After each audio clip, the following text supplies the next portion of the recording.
কতটুকুতে? হ্যাঁ, প্রথমে আছে সমবাহু ত্রিভুজ, তারপর সমদ্বিবাহু ত্রিভুজ, তারপর আছে কি বিষমবাহু ত্রিভুজ।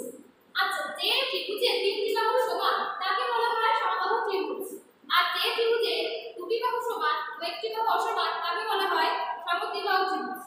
আর যে ত্রিভুজে তিনটি বাহুই অসমান তখন তাকে আমরা বলবো কি বিষমবাহু ত্রিভুজ। বুঝতে পারছো? আচ্ছা, তোমরা তিনজনে একটু উঠে এসো। উঠে এসে তিনজন আমাকে পড়া করতেই হবে, কিছু করার নেই। আচ্ছা দেখো তো, তুমি আগে বলো কি লেখা আছে বলো। তুমি বলো তো সমবাহু ত্রিভুজ তুমি কি এবং তোমার কি কি বাহু আছে সেগুলো তুমি বলো। আমি বললাম সমবাহু তুমি লেখা আছে। আচ্ছা, আমার তিনটি বাহু আছে এবং তিনটি বাহু সমান।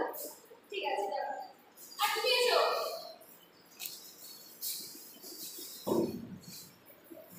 ধরো তুমি সমদ্বিবাহু ত্রিভুজ, ঠিক আছে? তাহলে তুমি এদিকে আসো।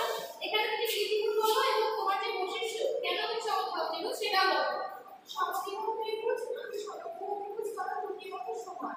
আর একটি বাহু অসমান, ঠিক আছে? Very good. তুমি এসে শুনে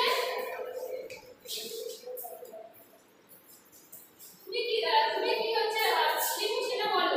বিষমবাহু ত্রিভুজ। কেন সেটা বলো। আমার বিষমবাহু ত্রিভুজ কারণ হলো আমার বিষমবাহু